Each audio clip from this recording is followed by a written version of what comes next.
When the phone call came, I didn't recognize the number. It was late, too late for anyone to call without bad news. I hesitated, my thumb hovering over the screen, but something compelled me to answer. "Hello," I said, my voice sharp with unease. There was a pause, heavy and deliberate. Then, a low voice, hoarse and barely above a whisper.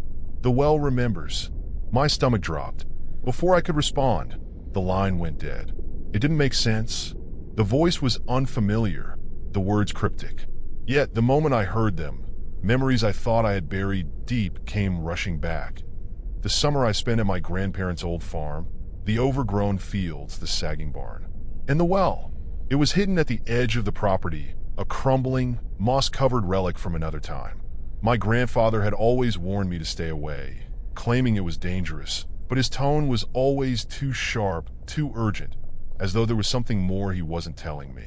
I didn't listen, of course. I went to the well one afternoon, drawn by some childish curiosity I couldn't explain. The air around it was cooler, the shadows deeper, and when I peered over the edge, I saw nothing but blackness. It was as though the bottom didn't exist. A single drop of water echoed from the depths, impossibly loud, as if the sound had traveled miles. I backed away, heart racing, and never returned. Until now. The phone call left me restless. Sleep was impossible, my mind circling back to that well and the strange weight it seemed to carry in my memories. By dawn, I had made up my mind. I drove 5 hours to the farm, unsure of what I was looking for, only that I needed to go. The property was abandoned now, the house a crumbling shell of its former self. Weeds choked the driveway, and the barn leaned precariously to one side, its paint faded to a dull, peeling gray. But the well looked the same. It stood at the edge of the field, untouched by time, its stones dark and slick with moss. The air around it was cool, just as I remembered, and as I stepped closer, I felt that same pull, a compulsion I couldn't resist. The drop came again. The sound was low and deliberate, impossibly loud in the stillness, and my breath hitched. Something was waiting down there. I stared into the well, its black depths swallowing the faint light of the overcast sky. The single drop echoed again, reverberating through the still air like a heartbeat. My pulse quickened. I should have turned back. Everything in me screamed to leave, to get in my car and drive as far away from this place as possible. But I couldn't. The pull of the well was too strong, an invisible thread tugging at something deep inside me. I stepped closer. The stone rim was cold beneath my hands, its surface slick with damp moss. I leaned over, peering into the darkness, but there was nothing to see, just an endless void, darker than it should have been. "Who's there?" I called, my voice trembling. The only reply was the faint rustle of wind through the trees. I turned to leave, my breath shallow, but something caught my eye, a coil of rope lying near the base of the well, half hidden in the tall grass. It was old and frayed, its fibers darkened with age, but it looked strong enough. A shiver ran through me as I reached for it. I didn't remember the rope being there before. I glanced around the property, scanning the overgrown fields and the crumbling remains of the house. There was no one else here. At least, no one I could see. My hand trembled as I tied the rope to the iron ring bolted to the side of the well. The metal was rusted, but it held firm, creaking faintly as I tugged on it to test the knot. The drop echoed again, louder this time, and I froze. "Stop it," I whispered, half to myself, half to whatever was waiting below. But the pull was relentless. Against every instinct, I climbed over the edge of the well, gripping the rope tightly as I lowered myself into the darkness. The air grew colder with each passing second, the daylight above fading rapidly. The walls of the well were slick and uneven, their stones rough beneath my fingers. I didn't look down. The rope creaked faintly with my weight, and the darkness pressed closer, wrapping around me like a living thing. And then, faintly I heard it, a voice. It was soft, indistinct, and far below, but it was there, rising and falling in a pattern that almost sounded like words. I froze, clinging to the rope, my heart hammering in my chest. "Hello?" I called again, my voice shaking. The voice stopped abruptly. The silence that followed was deafening. Then, a new sound rose from the depths, faint and rhythmic, like the creak of wood swaying in the wind. A laugh. The laughter was faint, rising from the depths like a long-forgotten echo. It wasn't the kind of laughter that brought comfort or joy. It was broken, jagged, a sound that made my stomach twist in knots. "Who's there?" I shouted into the void, gripping the rope so tightly my knuckles ached. The laughter stopped, leaving only silence. The air around me was colder now, damp and heavy, pressing against my skin like a wet shroud. My flashlight, tucked into my jacket pocket, cast a weak beam of light that barely illuminated the walls of the well. The stones seemed to shift under its glow, their slick surfaces warping and twisting as though they were alive. And then I heard the whisper. It was faint, barely audible, but unmistakable. A single word, repeated over and over, closer. My chest tightened, and I forced myself to look down. The darkness below seemed endless, a bottomless void that swallowed the light from my flashlight. The whisper grew louder, more insistent, and I felt the pull again, stronger this time, dragging me deeper into the well. I wanted to climb back up, to abandon this madness and run, but my body refused to move. My hands stayed locked on the rope, my feet dangling in the void as the voice called to me. Closer. The drop came again, echoing louder than before, and I realized something chilling. It wasn't water. It was too deliberate, too perfectly timed. It was a signal. A wave of nausea washed over me as I clung to the rope, trying to steady my breath. The whisper shifted, becoming a low murmur, and I thought I could make out fragments of words. "We've been waiting. It's time. Come closer." The rope jerked suddenly, and I let out a startled cry as I slipped a few feet lower. My hands burned against the rough fibers, but I caught myself before I fell too far. The whispering stopped. The silence was absolute, pressing in on all sides, and I felt a new weight in the air, something watching me. I swung the flashlight wildly, its weak beam slicing through the darkness, but there was nothing there. Just the glistening stones and the endless void below. But I could feel it. The rope jerked again, harder this time, and I nearly lost my grip. Above me, the circle of daylight at the top of the well seemed impossibly far away, a faint, unreachable glow. The shadows around me deepened, and the cold sank into my bones. Then the voice returned, louder now, echoing from the depths with a clarity that made my skin crawl. "Come to us." The words wrapped around me, curling through the air like smoke, filling the narrow space of the well. My breath hitched, and I tightened my grip on the rope, my body trembling as the cold seemed to seep deeper into my skin. "Who's there?" I shouted, the sound of my voice barely breaking the oppressive stillness. The answer was laughter again, this time louder, more deliberate. It echoed from below, reverberating off the slick stone walls, and I swore it was closer than before. I tried to pull myself upward, my muscles straining as I climbed, but the rope was unyielding. It felt heavier now, the fibers taut and unmovable, as though something below was pulling it downward. A faint rustling sound rose from the depths, soft at first but growing louder, until it filled the space around me.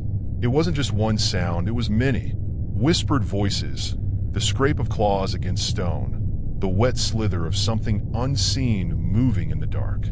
The flashlight in my pocket flickered, its weak beam faltering as I pointed it below. For a moment, I thought I saw movement, shadows shifting and writhing just out of reach, too quick to make out. And then I felt it, a hand. It brushed against my ankle, cold and clammy, its touch sending a jolt of terror through my body. I kicked instinctively, my boot connecting with something solid, and the hand recoiled, leaving a smear of slick, wet cold on my skin. "Get away!" I screamed, swinging the flashlight wildly, the beam cutting through the darkness. The shadows below surged, coalescing into a shape, long, thin, and impossibly tall. Its arms stretched upward, reaching for me, its fingers elongated and sharp like jagged bone. The rope jerked again, and I slipped, my hands burning as I slid a few feet closer to the figure. The voices rose, overlapping in a chaotic chorus. Closer, closer.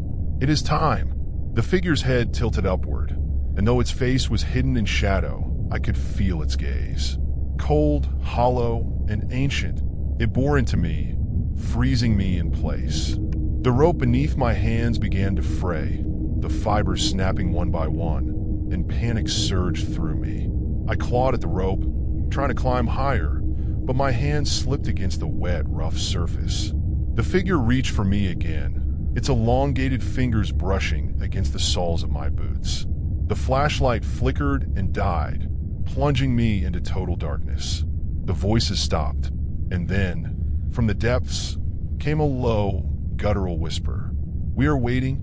The whisper lingered in the air, wrapping around me like a shroud. The rope jerked again, and my hands burned as I slipped further into the darkness. My flashlight was dead, leaving me blind to whatever horrors were below. "Please stop!" I screamed, my voice cracking.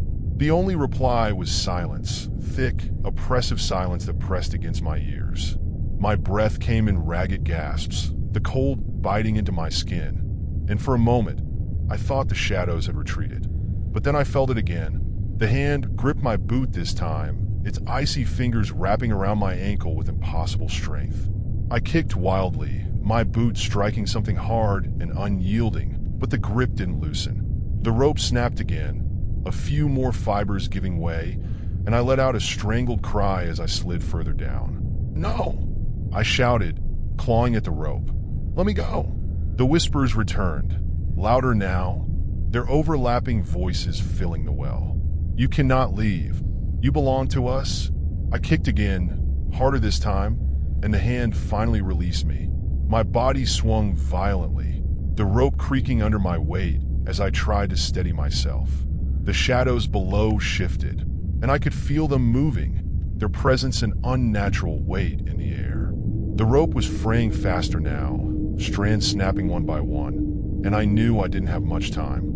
My hands ached as I began to climb, each movement slow and agonizing. The muscles in my arms burned, but I forced myself to keep going, inching closer to the faint circle of light far above. The voices followed me, their tones growing sharper, angrier. "Do not resist. You were called. Leave me alone!" I screamed, my voice echoing through the well. The rope jerked violently, and I nearly lost my grip. My legs flailed, searching for purchase against the slick stone walls, but there was nothing to hold on to. And then the rope snapped. I fell, the wind rushing past me, the darkness swallowing me whole. My scream was torn from my throat as the air grew colder, heavier, the void below pulling me in. The whispers rose into a deafening roar, their words indistinguishable, and for a moment, I thought this was the end. But then I hit something. It wasn't solid, it gave slightly under my weight like falling into thick mud. The impact knocked the wind from my lungs, and I lay there gasping, my body trembling. The whispers stopped abruptly, leaving only the faint, rhythmic sound of dripping water. I opened my eyes, but the darkness was absolute. My hands groped blindly around me, feeling the cold, damp surface beneath me. It was soft and spongy, pulsing faintly like a living thing. And then I heard it, a voice, low and guttural, rising from the shadows. "You have come to the Blackwell. Now we begin." The voice surrounded me, its words vibrating through the air and into my chest like the growl of a distant thunderstorm. The pulsing surface beneath me shuddered faintly, and I scrambled to my feet, my hands slipping on its slick, damp texture. "Who's there?" I shouted, my voice trembling. A faint glow flickered to life in the distance, pale and sickly, illuminating the space around me. The walls of the well were gone. In their place was a vast, cavernous expanse, its floor covered in the same spongy, pulsating substance I had landed on. The air was thick and wet, carrying a metallic tang that burned my throat with every breath. Shadows flickered at the edges of the light, their forms indistinct but undeniably moving. And then I saw them. Figures began to emerge from the darkness, their movements slow and deliberate. They were tall and gaunt, their limbs impossibly long and thin, their hollow eyes glowing faintly in the dim light. Their skin was slick and gray, stretched taut over their bones, and their mouths hung open in twisted grins. They formed a circle around me, their heads tilting in eerie unison as they stared. The voice came again, louder this time, as if it were speaking directly into my mind. "You were called to the Black Well. Do you know why?" I shook my head, panic rising in my chest. "I don't know what this is. I don't know why I'm here." One of the figures stepped forward, its movements jerky and unnatural. Its hollow eyes locked onto mine, and I felt a cold, piercing sensation in my head, like it was sifting through my thoughts. "You are here because you were chosen," it said, its voice layered and distorted, like a dozen voices speaking at once. "The well remembers. The well demands." "Demands what?" I whispered, my knees threatening to give out. Another figure spoke, its grin widening. "You are the first to return, the first to answer the call." The others murmured in agreement, their voices blending into a low, guttural hum. The sound made my skin crawl, and I took a step back, my hands shaking. "I don't understand," I said, my voice breaking. "Return? I've never been here before." The figures exchanged glances, their hollow eyes narrowing. The one closest to me leaned forward, its grin twisting into something more sinister. "You looked into the well?" it hissed. "You heard the drop. You cannot deny what you have seen."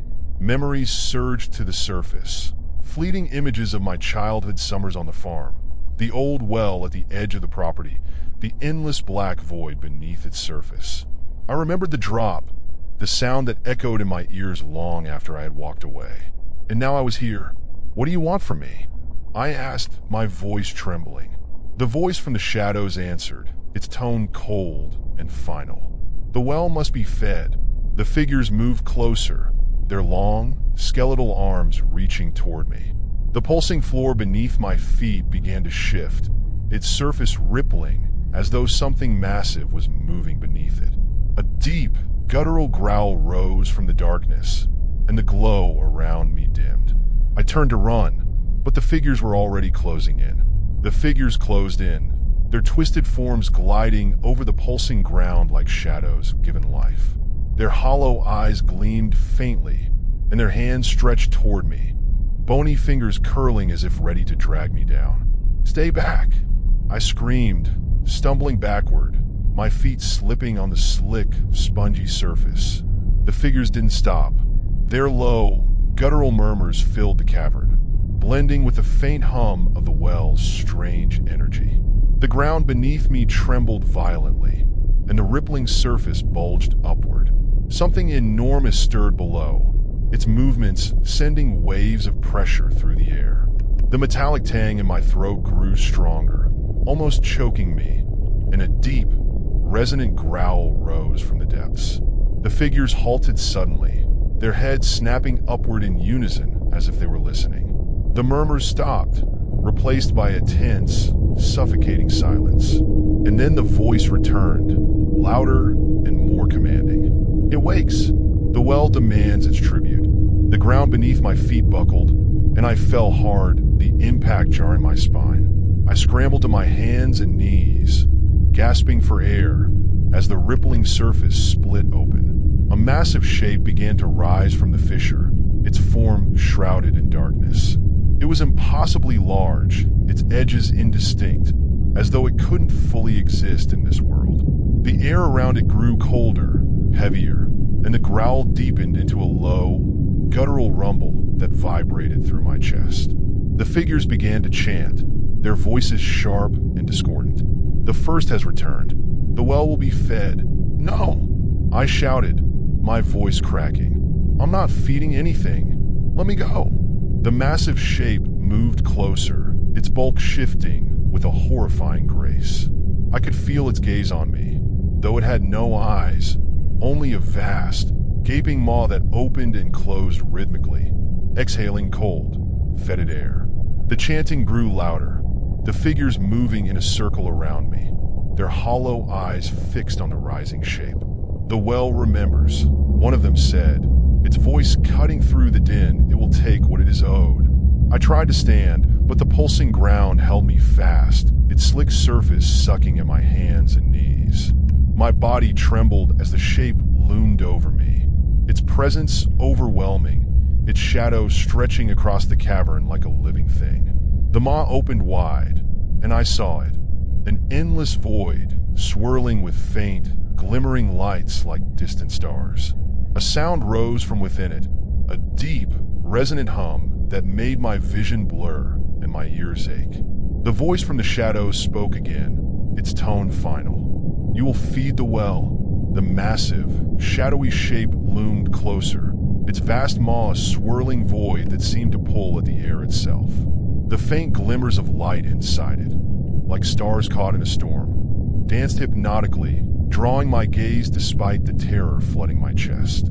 The figures circled around me, their movements synchronized, their hollow eyes locked on mine. Their chant grew louder, sharper, until it was all I could hear. "The well remembers. The well demands. The well will be fed." "No!" I screamed, thrashing against the pulsing ground that held me fast. "I'm not a part of this. Let me go." The voice from the darkness answered, cold and unrelenting. "The well must be fed. You returned. You were chosen." I shook my head frantically, tears streaming down my face. "There has to be another way." The chanting stopped abruptly, and the figures froze, their heads tilting in eerie unison. The massive shape halted its approach, the swirling void of its maw narrowing slightly, as if considering my words. For a moment, the cavern was silent, save for the faint hum of the well's energy vibrating through the air. Then the voice returned, softer this time, almost amused. "Another way?" "Yes," I said quickly, my heart pounding. "Anything. Just don't take me." The shadowy shape tilted slightly, its form shifting and twisting in ways that made my stomach churn. "The well will accept another," the voice said. "The debt must be paid. A life for the well." I froze, the weight of its words crashing down on me. The figures around me began to murmur again, their guttural voices blending into an indecipherable hum. What do you mean?" I asked, my voice trembling. The voice grew sharper, its tone cutting through the murmur. "Bring another. The well will take them in your place." My mind raced, the implications of the offer filling me with a sickening dread. Was this why I had been called back? To become part of this twisted cycle? "No," I whispered, shaking my head. "I can't do that."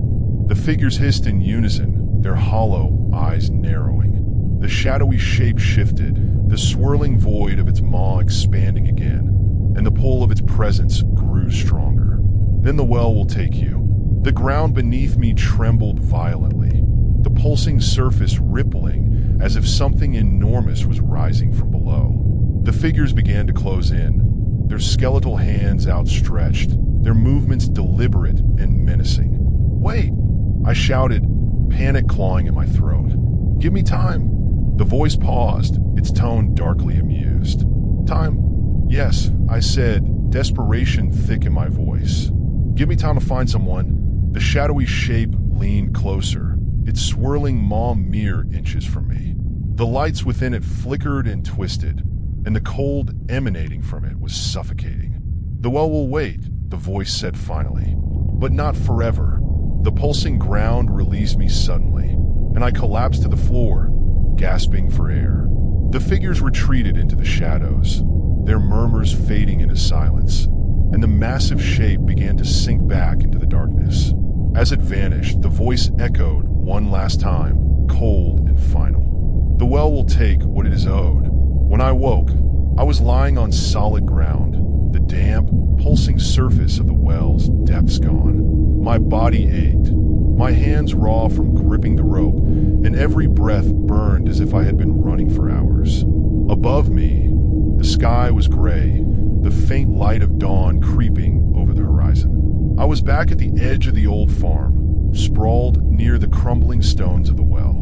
For a moment, I thought it had been a nightmare, some fevered hallucination conjured by old memories and fear. But when I sat up, I saw it.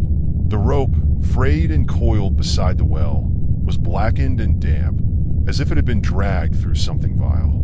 And etched into the stones of the well's rim were new markings, deep, jagged runes that glowed faintly in the pale morning light. A chill ran through me as I remembered the voice, its final words echoing in my mind. The well will take what it is owed. I stumbled to my feet, my legs trembling, and backed away from the well. I wanted to run, to leave this place and never look back, but the pull was still there, faint but undeniable. The well wasn't done with me, and neither was the debt. I climbed into my car and drove, the empty road stretching endlessly before me. My hands gripped the steering wheel tightly, my mind racing. The voice had given me a choice, to offer another in my place, to bring someone to the well. But how could I? I replayed the words in my head, the chilling promise that the well would wait, but not forever. The weight of the ultimatum pressed down on me like a physical force, twisting my thoughts into a spiral of guilt and dread. I tried to rationalize. Maybe there was another way. Maybe I could find someone who deserved it. Someone cruel, someone evil. But the very thought sickened me. Hours passed, the endless road blurring into a haze, until I found myself back in the city, parked outside my apartment. I sat there for a long time, staring at the building, afraid to go inside. When I finally forced myself to open the door and step into the familiar space, I felt it immediately. The air was wrong. The shadows in the corners of the room seemed darker, shifting ever so slightly as I moved. A faint, rhythmic sound echoed through the space, like the distant dripping of water. On the kitchen table was another envelope. My heart pounded as I approached it, the same elegant handwriting staring back at me. With shaking hands, I tore it open, revealing a single sheet of paper. The well waits. The dripping grew louder, the shadows stretching across the walls, and I knew I didn't have much time. The room felt smaller now, the walls closing in as the dripping sound grew louder, more insistent. Shadows pooled in the corners, shifting and writhing like living things. The note in my hand was damp, the words smudging as the paper grew cold against my skin. The well waits. I staggered backward, my breath shallow, as the familiar pull gripped me again. It wasn't just a feeling, it was a command, an invisible tether dragging me toward a decision I wasn't ready to make. My mind raced, the weight of the well's demand suffocating. Could I really bring someone else to that place? Could I condemn another person to the same fate that had nearly swallowed me whole? The shadows deepened, their forms stretching across the walls, and I heard the voice again, low and guttural, echoing from nowhere and everywhere at once. Choose. The single word slammed into me like a physical blow, and I collapsed into a chair, my head in my hands. How could I do it? How could I justify dragging someone else into the void to save myself? But if I didn't, the well would take me instead, and the thought of that endless darkness, of those cold, grasping hands, made my stomach churn with terror. The shadows around me stilled, their edges sharp, and the voice returned, softer this time, almost coaxing. There is always another. Find one who deserves it. I thought of people in my life. Old grudges, fleeting enemies, faces that had once made me burn with anger. Names bubbled to the surface of my mind, but each one felt like an accusation, a mark against my own humanity. My phone buzzed, jolting me from my thoughts. I reached for it instinctively, the screen glowing faintly in the dim room. It was a message from an old friend, someone I hadn't spoken to in years. The words were casual, friendly, asking how I'd been, if I wanted to catch up. My fingers hovered over the screen, my heart pounding as the pieces began to fall into place. It would be easy. A single text, an invitation, and I could lead someone to the well. Someone who wouldn't suspect a thing until it was too late. The shadows crept closer, the air growing colder, and the voice spoke again. The well must be fed. I closed my eyes, my stomach twisting with guilt and fear. I I whispered, tears streaming down my face. I can't do it. The voice fell silent, the room growing impossibly still. For a moment, I thought the shadows might retreat, that the well might spare me. But then the ground beneath me shifted, the chair trembling as the air filled with the familiar, low hum of the well's energy. Then the well will take you. The shadows surged forward, wrapping around me like chains, and the dripping sound rose to a deafening roar. The air grew colder, heavier, until I couldn't breathe, couldn't move. And as the darkness swallowed me, the voice spoke one last time. The debt is paid.